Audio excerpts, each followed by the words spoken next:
Boas palavras, poesias e reflexões. Nós estamos reinaugurando Boas Palavras aqui no canal Paz e Bem, junto com a Associação Brasileira de Pedagogia Espírita e a Universidade Livre Pampédia.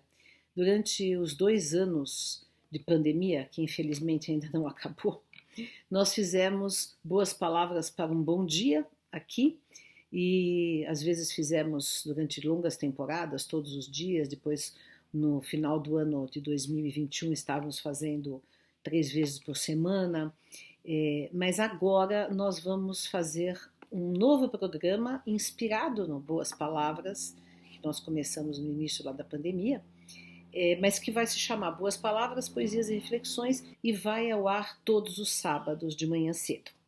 E hoje nós vamos fazer agora uma série de sábados sobre um tema difícil, maravilhoso, que nós já tratamos, claro, em várias Boas Palavras, mas vamos agora aprofundar esse tema, né? Porque essas nossas Boas Palavras de sábado de manhã serão mais compridas, mais longas, né? E eu vou falar sobre o tema sobre o qual mal podemos falar, mas do qual temos que falar: Deus.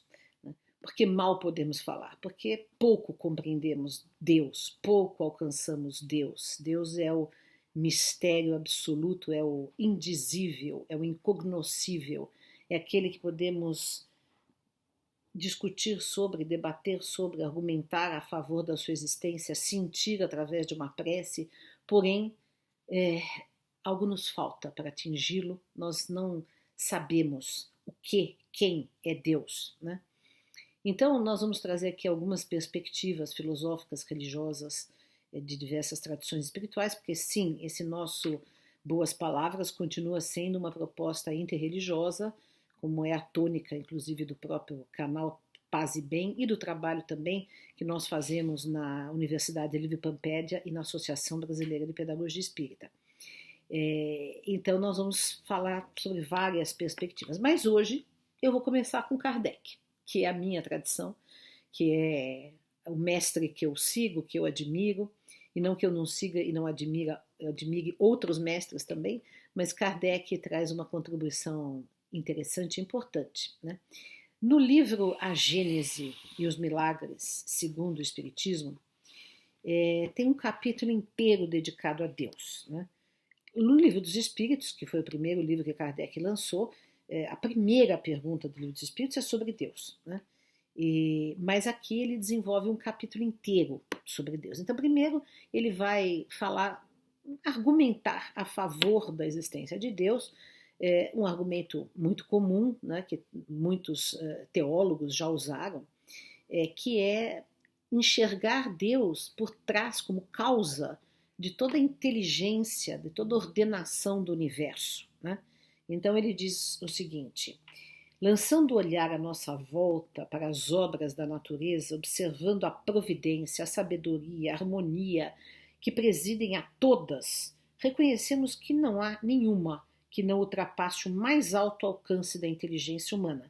Já que o homem não poderia tê-las produzido, é que são obra de uma inteligência superior à dos homens, a menos que se admita que há efeitos sem causa. Então, nesse sentido, por exemplo, Kardec não há contradição entre o criacionismo e o evolucionismo, porque a própria lei da evolução é uma lei proposta por Deus. Para a lei da evolução se desenvolver com esse ímpeto de busca, de aperfeiçoamento, de adaptação, né? De criação sempre de seres mais complexos, né? E toda essa visão que nós temos hoje, científica, isso demonstra apenas a imanência, a presença de uma inteligência que projetou tudo isso, que projeta todo o universo, que sustenta todo o universo, que está imanente em todas as coisas e que é a causa de todas as coisas. E, portanto, está também além de todas as coisas.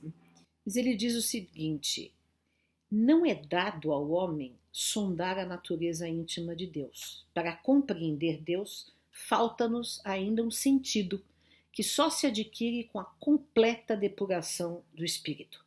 Mas se o homem não pode penetrar sua essência, aceitando sua existência como premissa, pode, pelo raciocínio, chegar ao conhecimento dos seus atributos necessários, porque vendo o que ele não pode absolutamente deixar de ser, sem cessar de ser Deus, conclui o que ele deve ser.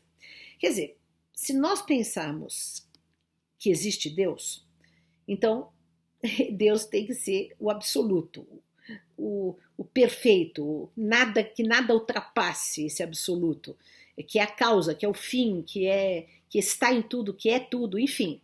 Nós temos que pensar o que ele não pode, se ele deixar de ter algum desses atributos que Kardec vai descrever aqui, quais são esses atributos, ele não é Deus, então não existe Deus. Né? Então é um trecho aqui, esse capítulo é muito lógico, né? Kardec era muito lógico, muito racional, muito coerente, o argumento muito bem concatenado. Né? Isso não significa que nós não devamos ou não possamos sentir Deus pelo pensamento, mas aqui ele está usando uma lógica racional, embora lá no Livro dos Espíritos ele fale que da lei da adoração, né? E que nós temos essa tendência inata de adorar a Deus porque ele está presente em nós também. Né? Então ele vai atribuir os seguintes atributos a Deus, vai dar a Deus os seguintes atributos.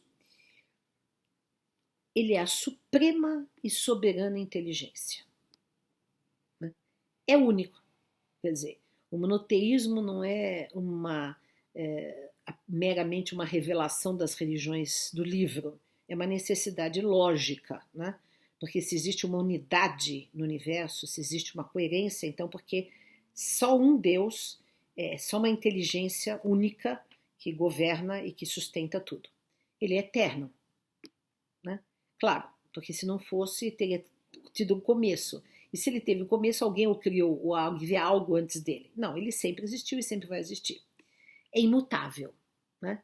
Então, nesse sentido que Deus não podemos ter uma concepção panteísta de Deus, que Deus é todas as coisas. Ele está em todas as coisas, mas ele não é todas as coisas, porque ele está além de todas as coisas, porque é imutável, porque todas as coisas são mutáveis, tudo é efêmero, tudo nasce e morre.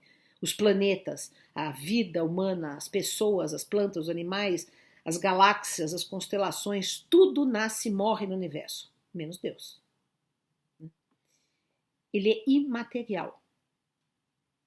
Claro, porque a matéria é justamente nasce e morre, e se renova e se transforma.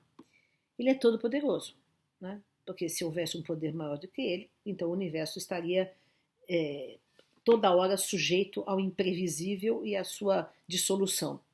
Ele é soberanamente justo e bom.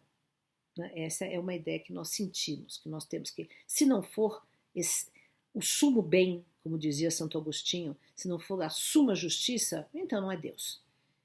Ele é infinito em todas as suas imperfeições, porque se nós pudermos imaginar alguém mais perfeito do que Deus, este é Deus. Né? E assim não pode deixar de ser. Né? Agora, isso é muito interessante porque Kardec coloca que esse critério dos atributos divinos, né, servem como uma espécie de guia ou de parâmetro ou de métrica para nós avaliarmos se uma teoria, se uma religião, se uma filosofia ou até se uma prática ética, né, é boa, verdadeira ou não. Né?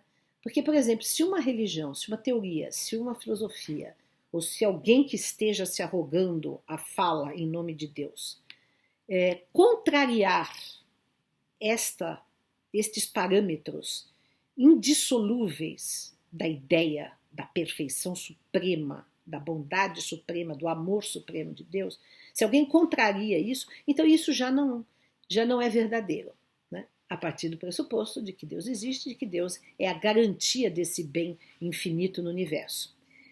Então ele diz o seguinte, é o critério infalível de todas as doutrinas filosóficas e religiosas. Para julgá-las, o homem tem uma medida rigorosamente exata nos atributos de Deus.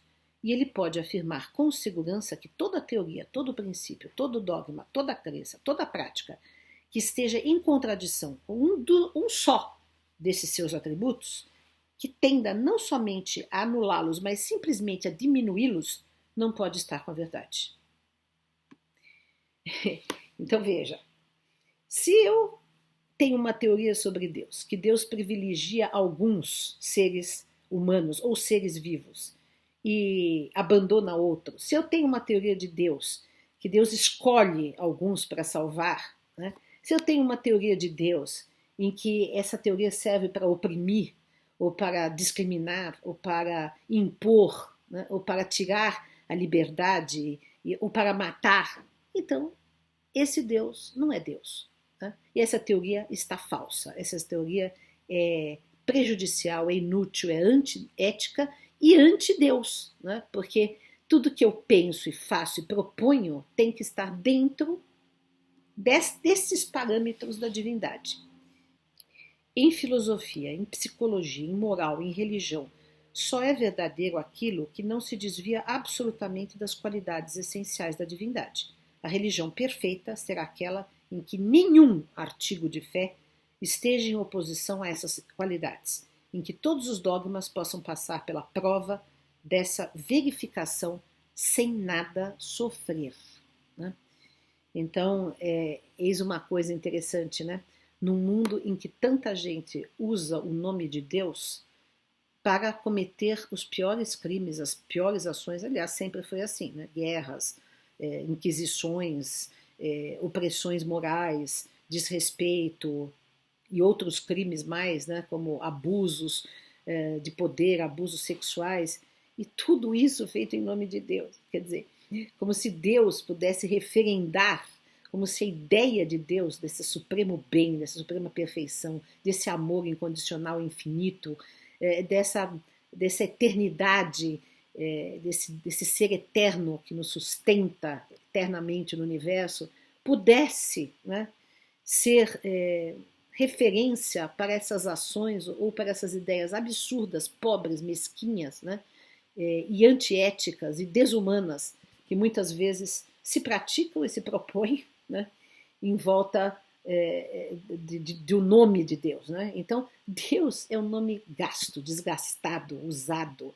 É por isso que é tão bom a gente ler um texto como esse para clarear o pensamento, né, para mostrar como que nós podemos pensar e entender Deus. Né? Então, se algo contraria isso, de fato, não está se falando de Deus, está se falando de alguma outra coisa, menos de Deus. Né?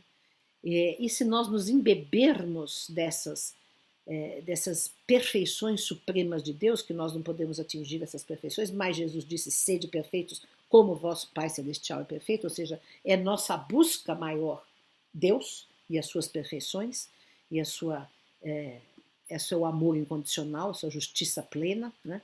Então, se nós estamos neste caminho, né, se nós nos colocamos neste caminho, assim podemos ser felizes, assim podemos estar coerentes com uma ideia de Deus. Né? E eu vou também sempre aqui, durante as nossas conversas de sábado, são essas conversas sobre Deus, agora nas primeiras sábados, depois vamos passar para outros temas. Né? Eu também vou ler sempre algumas poesias do tema que nós estejamos discutindo naquele dia. Né? E hoje eu vou começar com duas poesias aqui, que falam também sobre Deus, desse meu livro que eu sempre estou lendo, Luas Vermelhas, Poemas de Outono, que eu publiquei no final de 2020, né, durante a pandemia.